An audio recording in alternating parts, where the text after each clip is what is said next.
Hey, howdy, hey, Cartoon Network fanatics. Yeah, I don't know if there's a fandom or word to use to describe people like that. Anyway, Wolfman407 Dash here. It's not been too hot today, so yes, the top is back on. Day I'm recording this is the 10th of July 2023, for those of you wondering.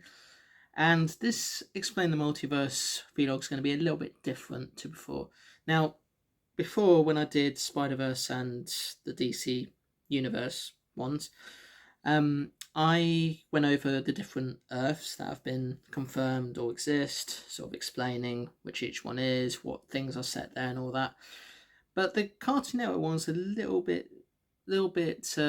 weird and confusing on that because a lot of video games imply that the different Cartoon Network shows exist in different universes, whereas the channel itself, if you ever watch the idents, which are these nowadays very disregarded pieces of work that would usually play before a cartoon starts, at the start and end of the ad breaks, and at the end of a cartoon. And one of the great things about them was it would just see all these different Cartoon Network characters, and also other channels did it as well. You'll just see all these characters sort of interact with one another. So, in a sense, in the case of Cartoon Network, there was one called CN City, where all the inhabitants of the all the inhabitants are characters from Cartoon Network's own shows, whether it be their own original shows or shows that they just happen to broadcast because other channels would either refuse to show them, or in the case of here in the UK, they would pretty much show anything that's to do with Warner Brothers because it's the only Warner Brothers channel we've got here. Well, only Warner Brothers channel for children or a young demographic that we got here, even though most cartoons are for all ages, as they should be. Uh, so, yeah, and this was just, and Cartoon Network City and the other idents were a thing since Cartoon Network first started. It started in the late 90s, and then this sort of thing they did with the idents carried on till like the mid 2010s when the rise of streaming became a thing, and most of us who have grown up in the 90s will have moved on from Cartoon Network, especially with the shows nowadays. No offense, are in my opinion a bit dumbed down, but that's just me. Um, so I guess it's so I guess we should talk about what sort of indications we get that the Cartoon Network shows could exist in the same universe, or if they are indeed part of the multiverse. And the one show that the two there's two shows that have this clear indication, and that is Powerpuff Girls and Samurai Jack. Now, for those who don't know, Powerpuff Girls is a show made by Craig McCacken, which uses the same animation style as Cartoon Network's very first original show, Dexter's Laboratory, created by, and I'm pronouncing his name right, Jendi Tartakovsky. And Powerpuff Girls is about these three girls that are superpowered beings that were created by this Professor Utonium character who used sugar, spice, everything nice, and an accidental dose of this chemical called Chemical X. And they fight crime in the city of Townsville, fighting the forces of evil and all sorts of other stuff. And there have been a few episodes where it's implied that the main villain from Samurai Jack, Aku, was the one responsible for the destruction of the world, because in the episode Speed Demon, in Powerpuff Girls, the Powerpuff Girls accidentally travel to the future where the devil character known as him takes over the world and has become this big almighty superpowered being, and people of the opinion are theorizing that that could be the time when Aku is slowly but steadily taking over the world, after he's sent Samurai Jack into the future, where he's become law and everything, more powerful and all that. And another theory is that Professor Utonium is actually Samurai Jack from another time, or in that he defeated Aku and then just settled down and became the professor that he is today. But it's up to you if you want to put those theories into play or not. So that's two shows. Then there's one. Then there's the crossover called The Grim Adventures of the KND, which is a crossover between The Grim Adventures of Billy and Mandy, a show about a Grim Reaper who spends his time with these two children called Billy and Mandy, as part of a sort of deal they have with him, and Codename Kids Next Door, about a group of children aged 12 and under who fight adult tyranny against these supervillain adults who want to basically ruin their fun, take over the world and all that. And yeah, and the crossover came about as both shows were reaching their respective finales, with Grim Adventures having a finale that was implied to start a new series called Underfist, but that never came into fruition. And Kids Next Door did have its finale, although again they were expected to have a continuation as well, but Cartoon Network just were not interested. And the crossover implies that both shows exist in the same world, but the reason why Sector V, which is the main team of operatives in Kids Next Door that are featured in the main show, the reason why they don't go to Billy and Mandy's neighborhood like a tour is because of the strange shenanigans that happen. And at the beginning of the crossover, Billy actually calls Ed, and Eddie from the show of the same name, for help, because Ed and Eddie, as everybody who's ever watched that show will know, are known for trying to help people if they were able to get some money to get those jawbreakers, but they often come across as con artists. Of course, they direct Billy to Kids Next Door. And then later on in the crossover, you get to see all these different characters from Kids Next Door and Billy and Mandy that eventually merge into this giant Reaper creature called the Delightful Reaper. And then when the Delightful Reaper is destroyed, all these different Cartoon Network characters, particularly the child Cartoon Network characters, pop out of the Delightful Reaper. Once again, implying that they could all exist in that same universe. However, because of the world-changing ways that Kids Next Door goes about things, and likewise with Grim Adventures of Billy and Mandy, I think the crossover does exist in a universe where they just coexist, but it's not actually their own respective universes or whatever. So that's that. Don't really know if there's any other shared universe theories there, but it's probably worth mentioning that other shows that people think should be included in the shared Cartoon Network universe theory, if there is one, are some of the other original shows like Johnny Bravo, a show created by Seth MacFarlane of all people, about a man called Johnny Bravo who's trying to impress women with his good looks, his hairstyle, glasses and all that, but nothing really happens. But it does imply that he might share the same universe as Scooby-Doo, which, even though it's not technically a Cartoon Network original show, it was a show that Cartoon Network did show a lot, because until they had their original shows, they would broadcast the archives of Warner Brothers, Hanna-Barbera and MGM like 24/7. And then they had their original shows, and Johnny Bravo was the first one that sort of implied that they could exist in the same universe as Scooby-Doo because they have a crossover. Even going as far as doing a reference to the founders of Hanna-Barbera. So there's that one. As far as I know, Cow and Chicken, a show about an anthropomorphic cow and an anthropomorphic chicken, and I probably said that wrong, who live with their human parents, or human parents whose top halves are not seen. It's never implied if they share the same universe, and likewise with another show I like from Cartoon Network called Courage the Cowardly Dog, which is about a dog called Courage who's trying to go over his fear of different shenanigans that take place.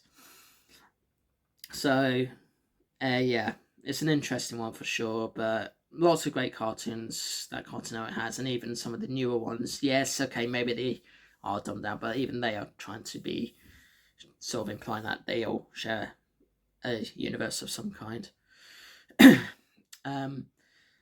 But I guess what I'm trying to say to sum up this video is don't disregard idents. Yes, they may not have a place now thanks to streaming, but never ignore them, because people do like it when shows that are part of a different company or franchise, or whatever, like exist in the same universe, as it were, because it's quite a cool thing and fun thing to do. Um, I know Disney do that already with the Disney theme parks, where they have their own themed areas, but all the different characters could interact with one another if they ever passed. So there's that. Um, Warner Brothers do have their own theme parks as well, but they're sort of near, not really as well known as Disney because they don't have as many. Same with Universal, and to my knowledge, Paramount doesn't have one. So yeah, whatever you want to consider part of the Cartoon Network shared universe, that's your own opinion. If you like to have it as part of the same universe, great. I think it would be a wonderful thing to see. If not, it's a great theory to go about. Definitely up there with the likes of the Pixar theory, where they all exist in the same universe, and others as well. And I would love it if they did have a sort of multiverse or shared universe, because it would just be a wonderful thing to see. The only problem is with most of the shows, in particular the OG shows, having all these world-changing events. Not so much Ed, Dead and Eddie, because that doesn't really have many world-changing events apart from Way the Fourth World Rogues. It would just be strange. That actually reminds me, there is another crossover I forgot about until now, and that is the Invasion event. Now, the Invasion event was when Cartoon Network decided to have a few of their shows sort of carry on this storyline where the universe is invaded by these aliens, and the storyline would carry on from Foster's Home for Imaginary Friends and then move on into other shows, which I believe, and I could be wrong about this, included Ed, Ed and Eddie, Camp Lazlo. I keep thinking my gym partner's a monkey as well, but I'm not sure. And a few others. That was a cool thing to see. I never saw that one all the way through, but I did hear some good things about that. And I know I said video games before, but there was also a comic book as well that was called the Totally Secret Crisis War, in which characters from different Cartoon Network shows were kidnapped by their respective villains who have joined forces to try and take over the universe. Those characters being Dexter, Ed and Eddie, Samurai Jack, the Powerpuff Girls, and Ben Tennyson. So I've already talked about Samurai Jack, Dexter's Laboratory, Ed and Eddie, and the Powerpuff Girls. It's not really clear why Ed and Eddie were included, but especially because the villains in that show, the Kanker sisters and eventually Eddie's brother, weren't really the ones that wanted to take over the world. They just wanted to make life miserable for the inhabitants of the cul-de-sac. But I know certainly with the others, they have their own villains that want to take over the world. And yeah, the one I didn't talk about was Ben Tennyson. And of course, he comes from the show Ben 10, which feels like a very different show to the other Cartoon Network shows just because of the animation style and how humor just doesn't feel like it is included as much. I mean, I know humor wasn't a big thing for Samurai Jack either, because that was quite serious too, but it had a sort of Dexter's Laboratory style of humor, in the sense that it was balanced with serious and dramatic moments. Of course, it was created by the same creator, Jenny Toloxvi. But yeah, Ben 10, about a kid who gets this watch, does that, and he transforms into these different monsters. And that show was one of the few Cartoon Network shows where it did actually carry on with spin-offs.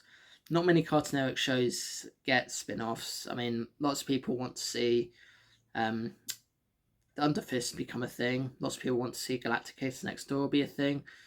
And I'm sure, and there's been discussions and videos online about Ed and Eddie having some kind of continuation. But I think if any of those shows were to have a continuation, I think they'd be better off being on Adult Swim, which for those of you living in the States and other parts of the world, was, as the name implies, the past the watershed Cartoon Network time where all these mature adult cartoons could be played.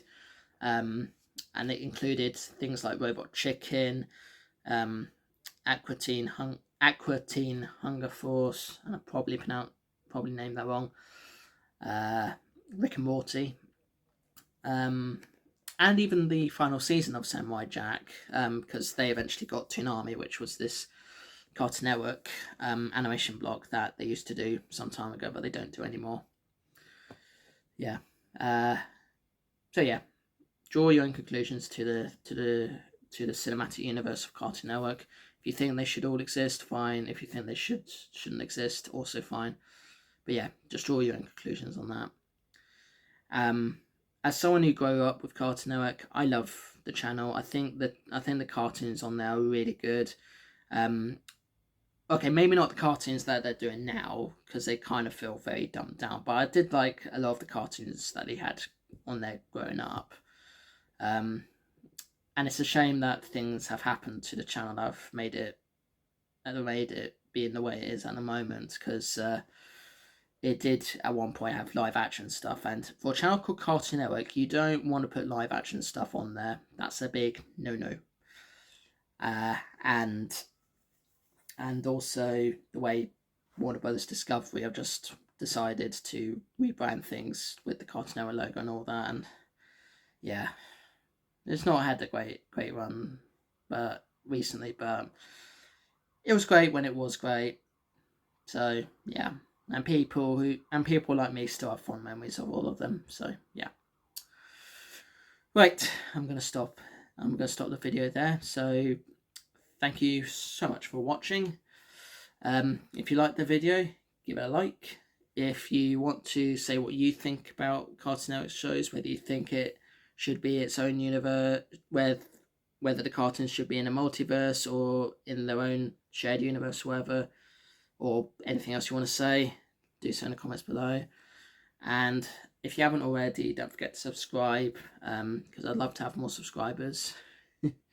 And if this is the first time you've come onto my channel, I do these vlogs like every 4 days, and in between those 4 days I do like gameplay videos. Two are like long playthroughs of different games. At the moment I'm doing Spider-Man, Bioshock 2, Assassin's Creed 2, and Star Wars Jedi Fallen Order. But at the time of this video, actually, just look at the schedule. You'll see what I'm doing there on the description in the channel.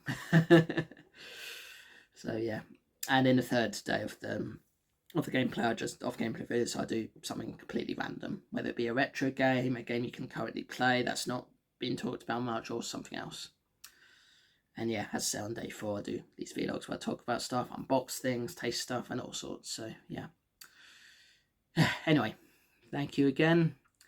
See you in the next one. Peace to you all. And I don't think there's anything Cartoon Network say a lot. But yeah, just do check out the OG stuff that they did. Also check out Looney Tunes and the sort of old cartoons that they used to broadcast. But I think they broadcast them on Boomerang these days. Yeah, and just check them out when you can, because they do a lot of good stuff, even though they don't do as many good stuff as they used to. So yeah, right. So long.